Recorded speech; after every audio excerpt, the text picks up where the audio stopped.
just decided that now I'm going to be your new life coach, your new spiritual coach. I'm going to be your boyfriend, your girlfriend, your new baby. I'm going to be your mother, your father, and the Holy Ghost and the Spirit. I'm going to be all these things at the nice, simple price of £500 per hour, and you can get 2% off if you tell a friend. So tag and share and just get it out there so then everyone can know how to do all these things. Praying hands emojis, praying hands and stars, glitters. You know I gotta come back.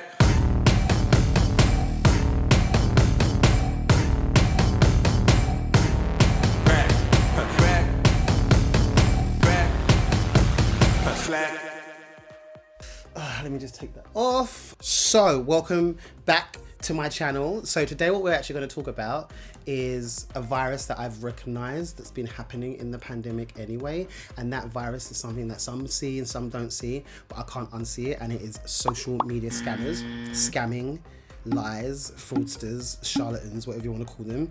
They're there, and we're going to discuss how to recognize them, how to swerve and dodge them, skirt as people like to say, and basically how to disrupt them. You can be an influencer, but it's so much nicer being a disruptor. Oh yeah, and obviously this is free. You don't have to pay for this. Unlike most of the things that people talk about online at the moment. Pay. PayPal, Venmo, whatever. Everything's paid for. It's so annoying. Okay, so the first lockdown that we had was very new for everyone, for brands, for influencers, for the government, for every single person. They had no idea what was going on. We were in that phase, like Kylie Jenner would say, we were just realizing stuff. And then after it finished, we came out and then we started to try to find our feet again in this new normal. It was never going to be a new normal, but we were just trying to do something.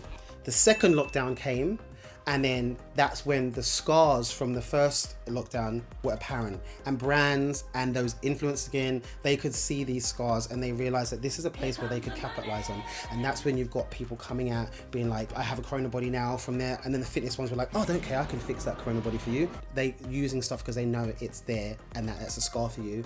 And then you've got the life coaches coming out left, right and center, like on Olympus, training down the street, life coach, They know then as well that that's what you need because you were saying you had anxiety, you didn't know where you were going in life, and that you need life coach. Since the dawn of time, there's been this idea to follow people, follow institutions, and just do as they say, because those institutions or people have said they've felt something, experienced something, been somewhere, heard something, tasted something, and we just do whatever they say and we go with them. That's been going on for a very, very long time. Years and years and years, and hundreds of years ago, Eve ate the apple, and someone told her to eat the apple, and it was probably some dodgy life coach here. They've been doing it for a very long time. The difference between then and now is the reachability of this, of being able to click a button and get out there and tell everyone everything that you want, and you just can see as many people as you want that you couldn't do before. And also with the generation now, there's a deep crave to be a self-made successful individual. You know, you got to have the car and the house and this and that,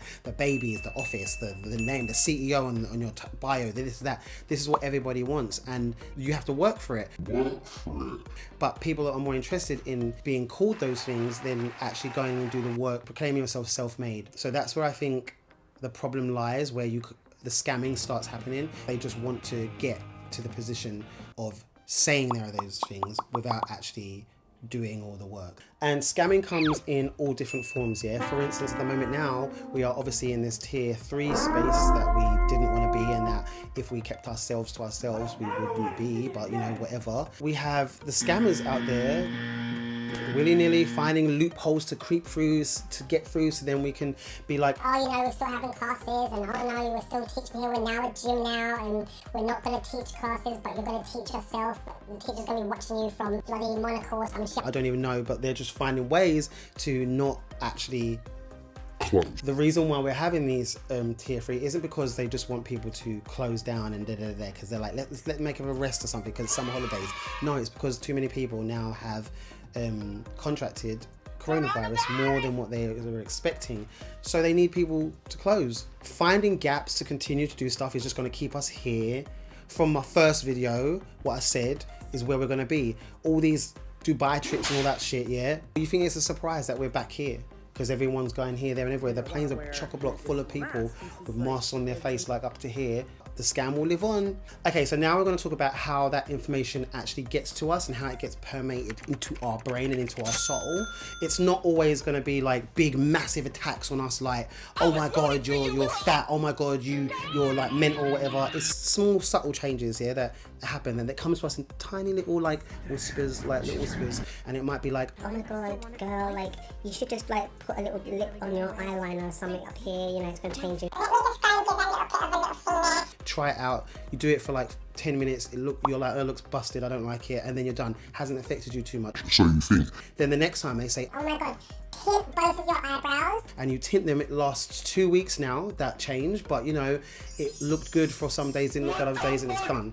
And then the next time they tell you, shave off those damn eyebrows. And when you get rid of them, you're going to get you're going to get a girlfriend, you're going to get a car, you're going to get a bike, you're going to get a show on TV, you're going to grow 2 inches taller, you're going to grow 2 extra breasts, you're going to grow a big fat ass. You're going to grow all the things that you think that you wanted because they were telling you that you wanted them in the first place, and now none of those happen after you shave your eyebrows off. You just got no eyebrows, and now you're questioning why you weren't the one to get all of those things. Also, what you don't have is more money because you spent to do all of that stuff. You took out that money out of your pocket and you gave them, you said, oh my god, they've said they're going to get me all this stuff if I shave my eyebrows, and you got nothing. But the one thing that you probably have that you didn't need, you didn't want, and that you shouldn't have paid for is brand new mental health issues from the frustration of not having all the stuff. That is why there is a big push for these types of people to have health warnings or disclaimers on all of the things that they do, letting people know that they themselves don't have the qualifications or what they're offering may not be good for your health. And this is logic really at the end of the day, because anything that we have now that is not good for us, from cigarettes and smoking to alcohol, has warnings on it, because it may be fun for some, but also it might not be good for you as well. So let's take a really good example of an influencer that was called Belle Gibson. Basically, she had cancer and she managed to cook her way into getting rid of the cancer by eating specific foods and doing recipes and stuff like that. And then once she did that, she got fame that she couldn't possibly imagine. Houses, and she had a book, and she got app deals, and she got this new car and new this beautiful skin was glowing, an office and that, she had everything. But wait, the truth come out.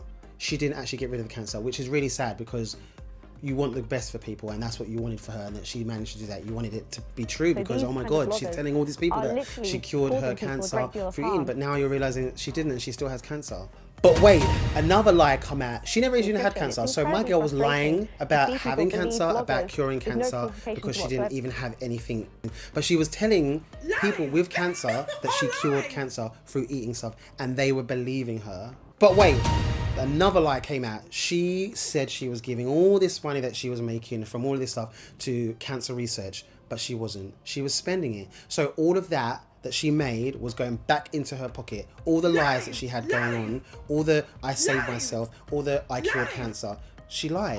Why is this very important? Because she is the blueprint of this art of scamming. A white, thin, upper class lady, you will be like, oh, she must be telling the truth because look at her life. Oh my gosh, she must be telling the truth because she's so nice. Why would she lie? Like, you wouldn't even question it. Nobody questioned that she would possibly be lying about the fact she had cancer. Nobody checked. Give me a book deal, give me a house, give me this, give me that. This is why you need to have disclaimers about health warnings and stuff. But then it ruins the whole plan for people if you have this, because the moment you put on someone's thing, this will not cure you. The moment you put this is not proved by science, this is not real, this is based on a fake story or whatever, they lose the customer, they lose the whole narrative. And so this is why people don't want the disclaimers to be on their things. This is why people didn't want the disclaimers to be on the ads, because they knew that they were being sold to now. Oh no, now people are going to know that I'm selling them stuff. We knew you were selling stuff anyway, but now the people who didn't know, now know. So nobody who is doing that wants that information, but it's important and it's imperative that they do have it, because the public need to know where they're putting their money and where they're opening their ears to. And ultimately, at the end of the day, this is all great and hunky-dory, all this information, but it's okay not to be okay. It's okay to be anxious. It's okay to have, to be depressed. It's not nice. We don't want it. We don't like it, but it's okay. We have to get this idea that you need to deal with it now and and sort your life out and and get here, get there, get out, go here, do this, do that, fix, do, shoot. It's just too much. It's causing already more anxiety for people than what they actually started with, just by watching people go on about all the things that they do, or all the things that they want to do, all the things that they've done, or all the things. It's causing anxiety for these people anyway. So it's okay to switch those people off. You know, it's okay to not speak to those people for a while. Remember, if you don't feel okay and you don't feel like you can take it, or you don't feel like you're getting better, or things aren't working out for you, go and seek the professionals. The answer to those things isn't going to be found in social media by that influencer, by this influencer. Go to your mental health professionals, go to the fitness trainers that are got the qualifications in whatever you need, go to the dietitian that has the qualification you need, go to the spaces where you know you're going to get what you pay for, not only because it's better for you, but also it's better for them. You know, at the moment now, we have a lot of people doing things on social media, taking up space from things where they shouldn't be anyway. So yeah, just remember that help is always there, and you can seek it and you can get it. I mean, don't come to me because I hate people. It's a joke. So guys, thank you for sitting with me, having this conversation about the scammers of tomorrow, today, and every year. I hope you enjoyed yourself. Stay safe. Don't do too much. Wear your masks. You know, when you go to the shop, wear your mask. If you walk down the street, wear your mask if you can. Have a nice Christmas. Keep yourself cute. And I'll see you in 2021. Can't wait. It's going to be such a good year. You know I gotta come back. Slack.